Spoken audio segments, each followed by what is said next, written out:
Well, I was working as a housekeeper down in Somerset. Um, Phil and I were living apart in as far as I had a cottage with my job, and Phil still had the house in Gloucestershire. Um, I've always been an outdoor person. I've worked with horses for 25 years or so. So I've always been outside and not particularly prudent with sun cream, and I'm a redhead with fair skin. Um, so I got my cancer diagnosis was originally in 2017, but prior to that, we'd been looking at properties in France. Um, we had It was a lazy Sunday afternoon, and the embarrassing to say really, but the TV remote was the other side of the room, and the channel ticked over onto something along the lines of Escape to the Country or something like that, and the couple in question were looking at properties in France, and they needed land for horses, and they had dogs, and whatever their budget was, and we couldn't believe what properties were being found for less than the budget they'd stipulated, but with all of the things that they'd wanted. So we started, just out of curiosity, looking at French property websites and seeing what was there. And the more we looked at it, the more we thought, well, actually, is this a sensible move? Could we do it? Do we want to do it?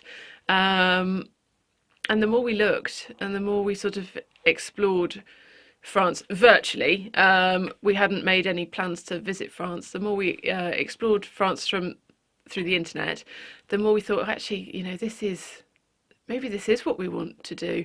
The rat race in the UK was not for us, and we knew it wasn't for us, but moving abroad had never really sort of come onto our radar until that afternoon.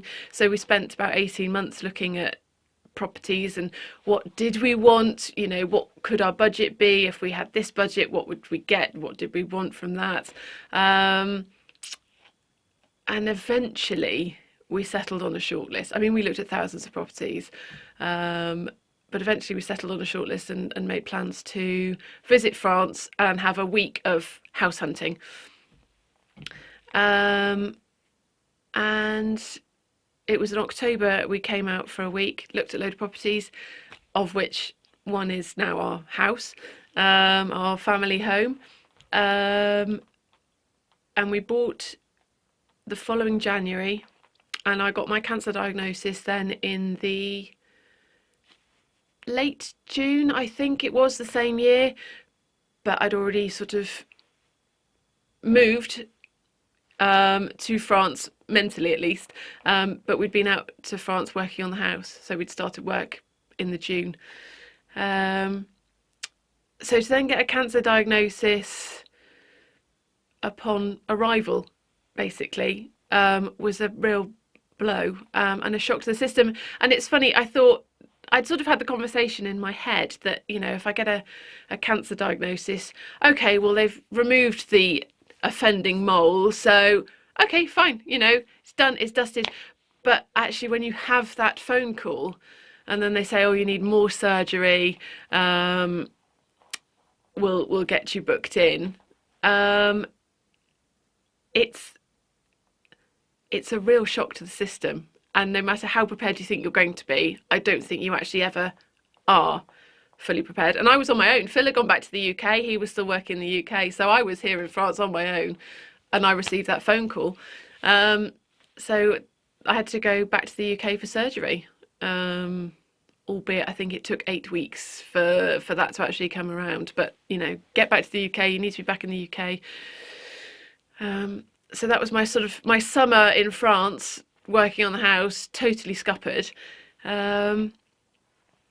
And yeah, I think I had the surgery in the mid to late August, I think. So I'd been back in the UK for at least 6 weeks, not working on the house, and then had surgery, and then I was back to France as quickly as possible. No, I'd been in France for all of 2 weeks before I'd received that diagnosis. So there was no piece of paper, bar the signing on our document to buy the house, that said I had any reason to be in France at all. So all of my notes, everything that was relating to my cancer story, was all in the UK. So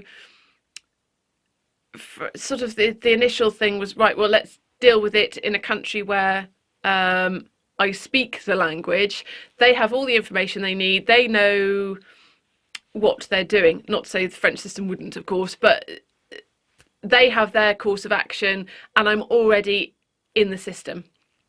There is already the history there, and I'm in the system. So we'll go back and get it sorted, and it should be quick, and then I can get back to France, and then sort of some way down the line get myself into the French system once it's sort of I get to like a natural break in treatment or follow-ups in the UK. I can then look to swap everything French side.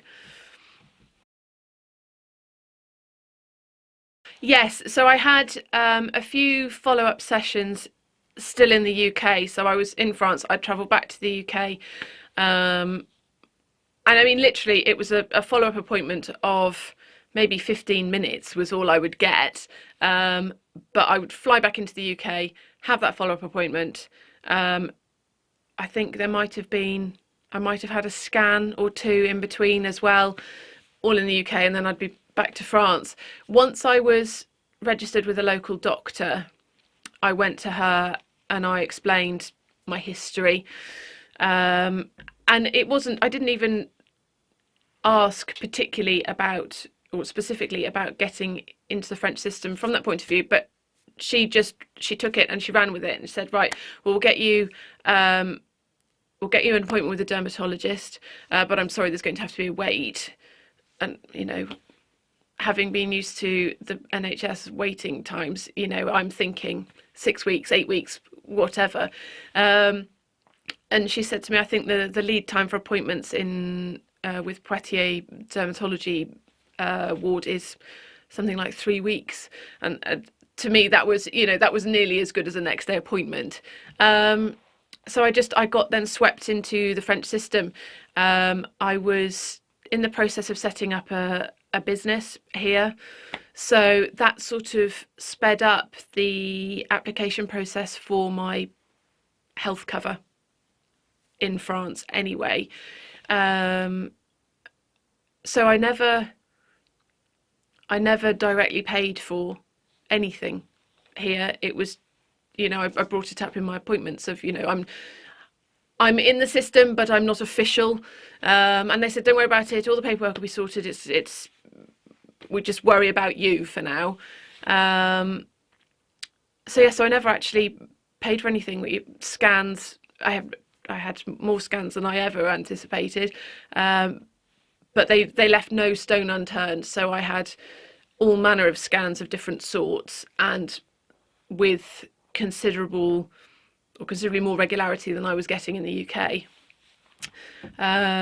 Case in point, they brought me in. I had a whole day stay in hospital, and during the course of that 8 hours I was in hospital, I had 3 different scans, which brought up an anomaly. I'd had the original surgery in the UK, and they'd said I was fine, monitoring me, but otherwise fine. And then this set of scans brought up an anomaly elsewhere that was cause for concern, given my history. And then I was biopsied, I think, within a few weeks. Results within, I think, maybe 10 days, because they had to be sent off.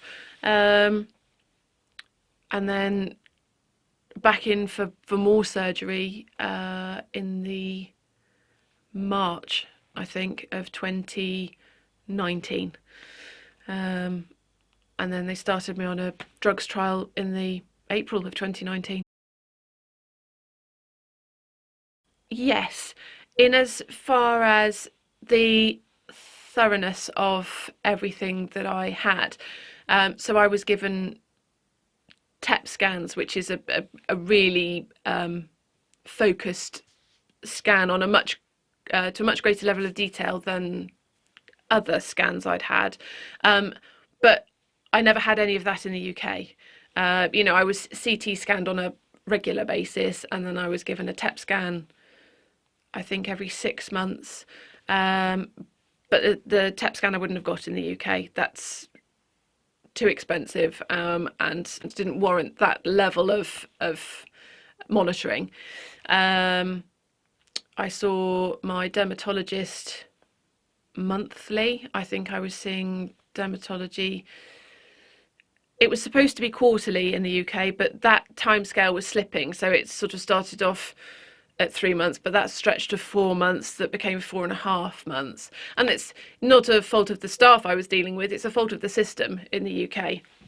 But here, no, it was, right, you have an appointment. And it was almost to the date each month that I was seeing somebody on a monthly basis and being scanned regularly, either monthly or quarterly. And the thoroughness of the checks that they did, even visual checks, was much greater than the UK. I mean, it was just sort of a cursory, have you seen anything else that is of concern? And then the research trial that they put me on in the French system, I wouldn't have qualified for if I'd have stayed in the UK. They did move the goalposts slightly to get me on this research trial. I'd had the original melanoma removed on one shoulder, and then I'd had a couple of others removed from one of my legs, which hadn't quite gone cancerous. They were sort of pre-cancerous. And then I'd had the lymph node that had reacted. So I had lymph node removal with my surgery in France. But because the one on my leg hadn't gone cancerous, I therefore, it didn't, by the UK definition, it didn't meet the requirements for the research trial. Whereas in France, they just sort of broadened the goalposts and enrolled me on it. So I wouldn't have got that in the UK. I wouldn't have qualified. And because it's a research trial, they're learning from it. I think I was the third stage in the research trial. So they've sort of refined the drugs to a point now where they think they do what they need them to do without any major side effects before they then go to not open market, but before they are then sort of available to the general public. I don't think like that specifically, but my husband is adamant. Because of the scans I received on that particular day in November, they identified a reactive lymph node, which led to the biopsy, which then led to the further surgery. My husband's just not convinced that that would have been picked up in the UK, and given the severity of it, I probably wouldn't be here, or my story might be very, very different, because the cancer had metastasized from being a skin cancer to cancer within the lymph nodes. So it had gone from sort of external, if you will, to internal. And from the lymph nodes, your lymph nodes are sort of the gateway to the rest of your body. So from there, it could go wherever it liked. So yeah, my husband he's adamant that I probably wouldn't be here if we had remained in the UK. I have GCSE level French from longer ago than I would care to admit from school, but that gives you absolutely nothing when it comes to dealing with sort of day-to-day, even just day-to-day French, never mind hospital-based French. Fortunately, a lot of the hospital terms just transpose very easily. They're essentially the same word. But my experience with the staff, and I know it's not the same for everybody, but my experience has been nothing short of fantastic. I would go armed with a few sort of key sentences I think I might need, and then sort of muddle through beyond there in French. And if I was really struggling, I would lapse into English. But in my experience, a lot of the staff, almost all the staff that I've encountered, whether it's my dermatologist or the anaesthetist in surgery or one of the nurses involved in the surgery, or my consultant afterwards, they all speak some English, and they wanted to test their English on me. So they would go back into French if they couldn't think of the word, and then I would try and speak in French and then go back into English if I couldn't put the full sentence together. I've been in the French health system now since 2018, so we're looking about 7 years. So my depth of language, particularly for sort of the medical system, has improved in the time I've been here. So I will go and try and speak French. But in my experience, the staff were quite happy to try and practice their English, given the opportunity. But I know that other people have not had that experience. They found it considerably more difficult, but mine's been nothing but really positive. I've never really actually given that any consideration. I think lucky, fortunate that I was in France. I mean, my diagnosis in the UK, it took me 3 weeks to get an appointment to see my GP about a mole I had on my back, which I was concerned about. When I eventually saw the GP, he was very dismissive, told me that it was nothing to worry about and it would settle down and sort itself out. Now, knowing how fair-skinned I am and how many of these moles I have, I pushed for a second opinion, and I'm not that kind of person. You know, if a medical professional tells me I'm fine, then I'm fine. But I pushed for a second opinion. That took another 2 weeks to see somebody, but I ended up in the Macmillan ward at our local hospital in the UK. They saw me, I think, on the Monday, and then I was due to move to France on the Saturday. And bless them, they cancelled their lunch break on the Thursday to do a local anaesthetic to remove the mole, and then it would be sent off to be tested. So I've got stitches on the Thursday and I'm off to France on the Saturday. So the sort of the speed of anything in the health system in the UK it's not good. So yes, absolutely, definitely fortunate that I was here, that they picked up that the cancer had metastasized, and they were just straight out of the blocks, all over it, surgery, treatment, whatever, monitoring, and I think I was signed off last July. They said, right, you know, unless anything else comes up, you're done for now. I've got nothing else to report. I'm quite a pragmatic person, so it was just, you know, I don't need sort of a pat on the shoulder and be told it'll be fine. Give me the facts and figures, because I can process that, and then I can go, and if I want to read up on something they've told me, or the drugs they intend on using, I can go and do that. I mean, they provided me with the information, but if I want to read up on it, I can. No, I don't think I was daunted by it. It wasn't easy. Phil was still living and working in the UK, so I was in France on my own. But I'm an outgoing person, so it's, you know, getting to the hospital, or, you know, navigating my way around a hospital, asking somebody because I'm lost. It was all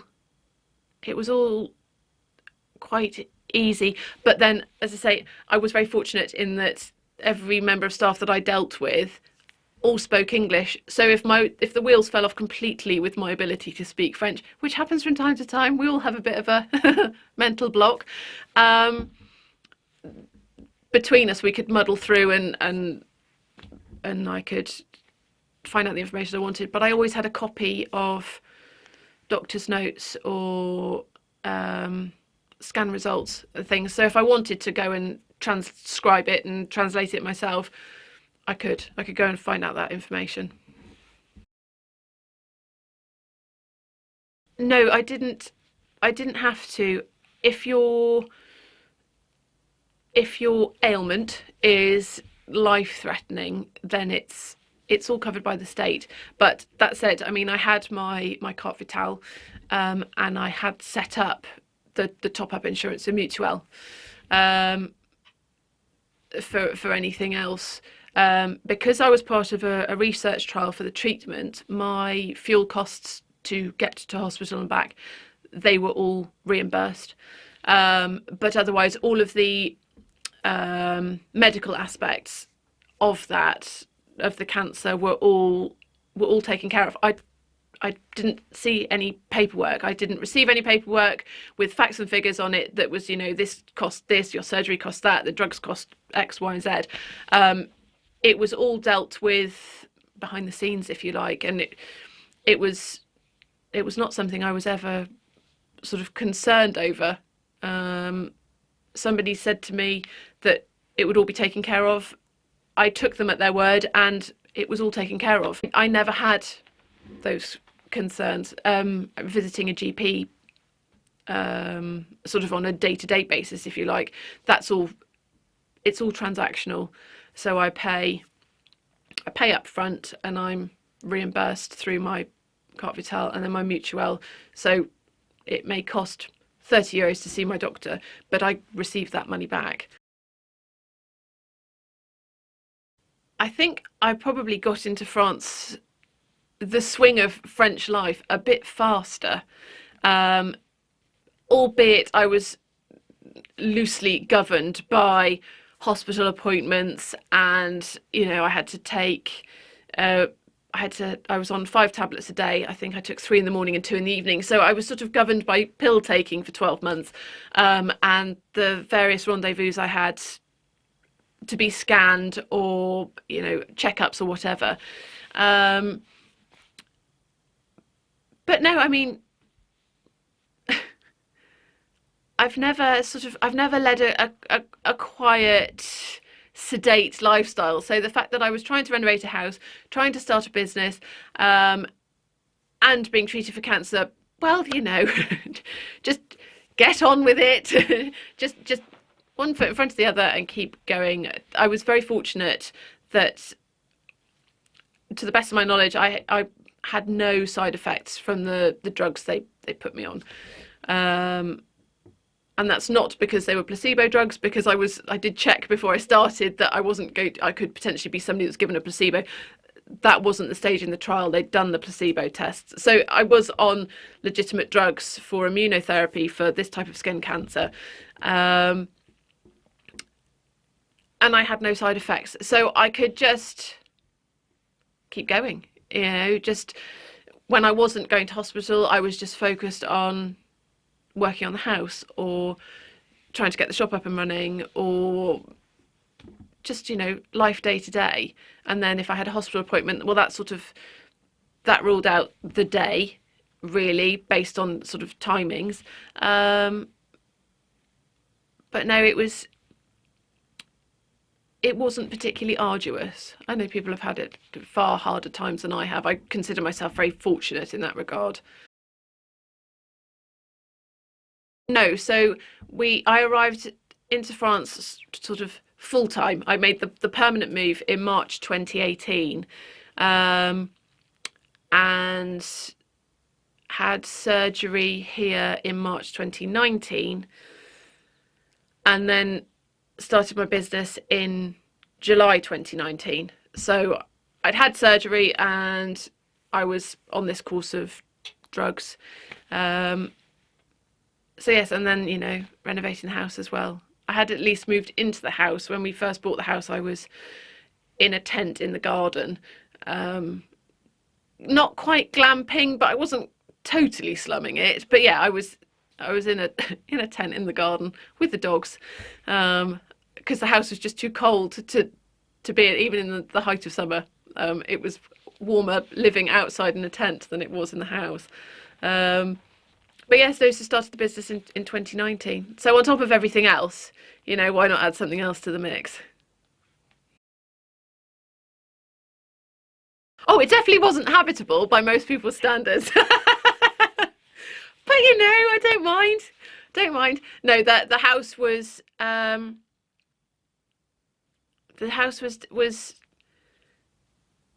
livable. I was quite happy to live in it. It was fine for me. Um, I'm pretty sure I know many people who would not have considered the house habitable at the time. Um, but yeah, it's all part of the adventure. So it, it it didn't matter. There's always been an end goal, to live in France, to hopefully have a family in France, to work in France, and to be properly, as far as is possible, French. I want to learn the language. I want to live the French way of life. Um, so it was all a means to an end. It was just another step on the journey of integrating into France. And if it was necessary for me to sleep in a tent or a questionably habitable house, then so be it. It didn't matter. Once we'd set our minds on moving to France, everything it became quite France centric for us. So whatever we were doing in the UK, it was, whatever jobs we were working, it was all towards the end goal of moving to France. Obviously, since we've moved to France, those end goals have changed. We are here, we're in the system, we have businesses. It was definitely sort of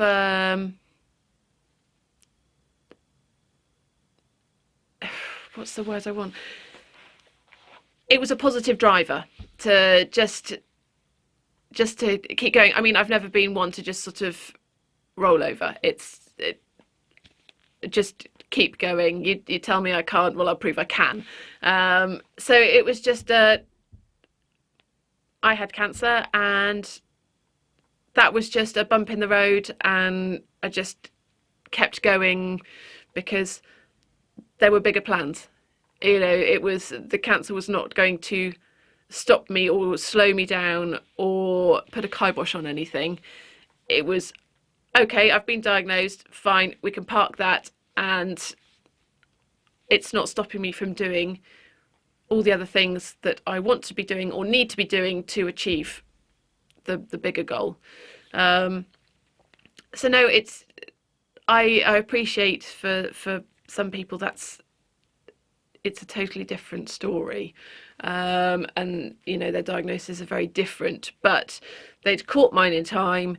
And they were confident in the drugs, and I went with their confidence. They told me that X, Y, and Z was going to happen, and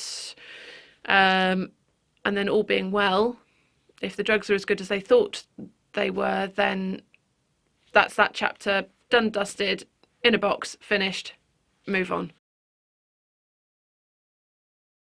We never, we didn't ask the question. We we wanted a family, but it wasn't the be all and end all. Um, we wanted to move to France so we could bring up a family, all being well, pre-cancer diagnosis, that our children would grow up being naturally bilingual, if you like. They'd attend French schools and they'd just have this advantage that they could naturally speak two languages. When the cancer diagnosis came and they were talking about the drugs and the research trial, fertility, they didn't say anything we didn't ask.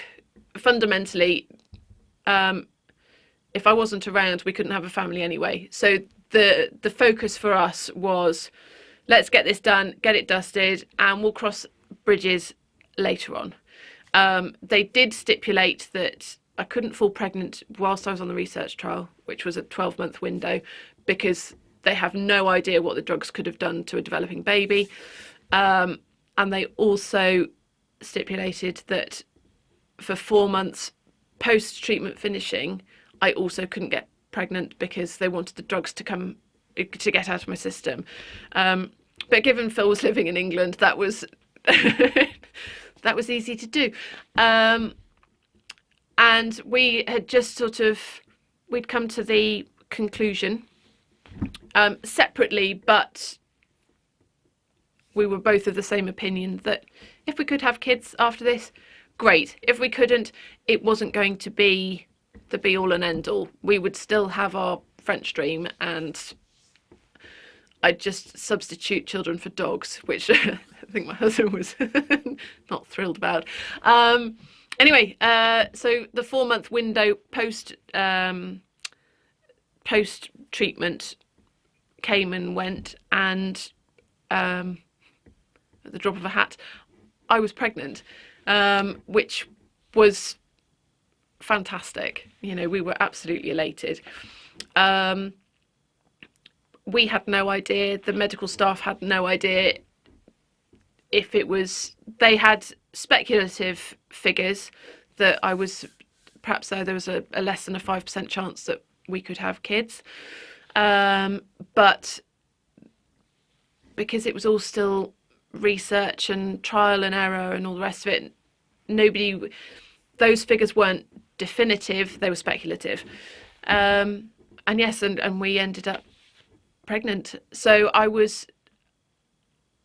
the pregnancy was also of great interest when I was going for sort of checkups and things. You know, they wanted to know how the baby was developing and how I was, and you know, sort of anything out of the ordinary to report, which there wasn't. You know, I had a very, very straightforward pregnancy, and you know, once first baby came along, they wanted to know, you know, was baby healthy, and no sort of,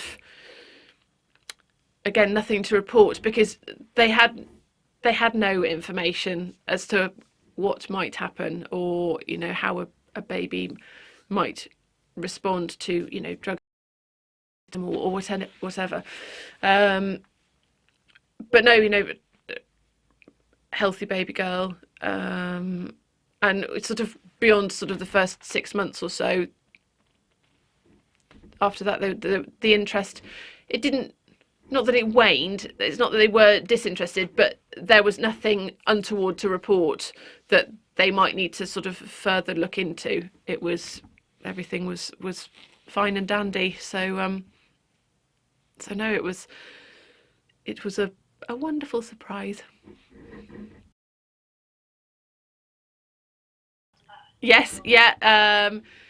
Yeah, so we had a miscarriage in between, and then we had our second child, little boy, was born in September 2023. So yeah, so one of each. Never a dull moment. Yeah, so we're still renovating the house. You know, we sort of had a 2-year plan for that. Well, that's just absolute nonsense. That's completely gone out of the window, and was probably unrealistic in the first place. So the house is still being renovated. We're still working on the shop building that we bought, and then yes, 2 children currently under the age of 4, to add into the mix. So yeah, you know, not a huge amount of renovating gets done at the moment.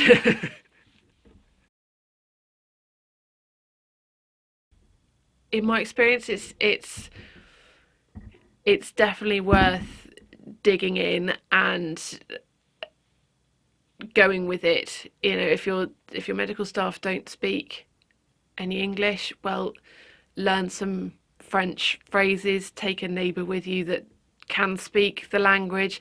But the system is is far superior to my past experiences of the NHS. And it's well worth the trials and tribulations of not being a native speaker for the level of care that you will receive. It really is first rate, and sort of there are no comparisons to the UK in my experience. The system is far superior. I was diagnosed in would have been September. No, hang on, I have to scratch that. When was I diagnosed? Can't remember. My initial diagnosis was with stage 2B melanoma. It's graded 1 to 4 and A to D. So the best case scenario is 1A, worst case scenario is 4D. So my initial diagnosis was with a mole, a nevus on my back, which once removed and tested was given a stage 2B rating. There was a less than 12% chance that within the 6 weeks or so between me first noticing it and it's being removed, that the cancer cells would have migrated anywhere,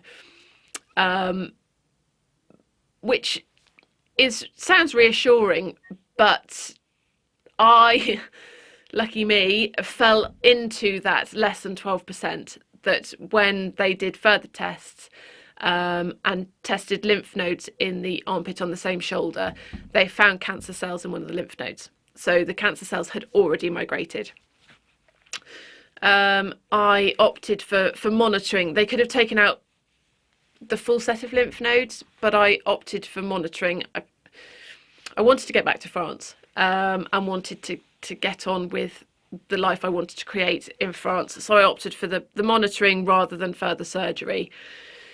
18 months later, I have the scans and the tests on the day stay I had in hospital, and they found a lymph node in my opposite armpit that was reactive, and based on my previous history, it was quite likely that it was cancerous. So they biopsied it, and yes, it was. So they then opted to remove the full set of lymph nodes in my left armpit, and because it had migrated through the body and was no longer on the surface, I jumped, if you like, from a stage 2B diagnosis to a stage 3C, which is pretty serious stuff. But the removal of the lymph nodes, the subsequent treatment, and as I was signed off in July last year, July 2024, that they were happy that I'd had no further recurrences. I have a once yearly appointment now for a full body photograph. It's called a photo finder, and it's taken with a super duper high res camera, and they photograph all of me, top to bottom, front to back. And from this, the computer can then highlight changes on the skin that it picks up, which I might not notice over the course of a year, or that may change over the course of several years. So I had my first during my treatment, and I've had a yearly one since then. So they have now a digital record of what is going on with my skin. So if there is anything that is starting to look suspicious, it's immediately highlighted. It can be sent off to professionals in another hospital. They can analyse it, and they can then come back and say, yes, we need to remove it, or no, it's nothing to worry about. It's just a natural change over time. So that's where I'm at.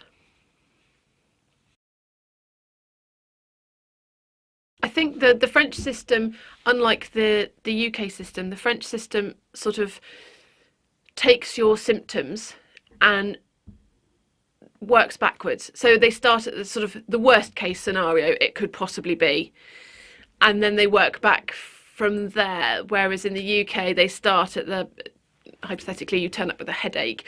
Oh, okay, well, here are some headache tablets. And then, 6 months down the line, it's considerably more serious than that.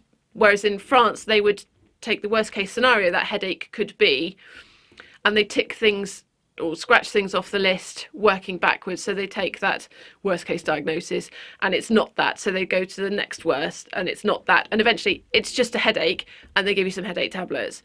In the UK, it's backwards. They sort of take the least, or so the most likely, and the sort of the, dare I say it, the cheapest and easiest to treat first, before you then go back and say, well, this hasn't worked, I need something else. And then this still hasn't worked, I need something else. By which time, you're 6 months further down the line and it's not good news, but could have been easily treated in the first place. In my experience, absolutely. As an example, when I was meeting with my consultant before the surgery I had here, he said, look, we can remove the one reactive lymph node and leave the rest, or we can take them all out. And I said, well, if I get any kind of say in the matter, which I wasn't expecting to, but, just from a personal point of view, I was like, if I get any say in this, take them all out. If I can do without them, if my body can cope and reroute lymphatic fluid elsewhere, then get rid of them. Because if one's got it, based on my sort of law of percentages previously, where I always seem to fall into the least likely possibility is me, I said, take them all out. Let's not mess around. Let's just get rid of them all. And then, in theory, it can't have got any further. Now, that has no scientific basis at all. That was just in my head. If we get rid of it, I've drawn a line in the sand, and then anything else, we cross that bridge when we get to it. But and he said, fine, if that's what you want to do, we can do that. It's not a problem. I didn't have that kind of experience, as in that opportunity didn't arise in the UK. But over here, my surgeon, he listened to my concerns, if you like, and was happy to act on them. So that's the only sort of comparison I have, which isn't a true comparison, but that's my experience.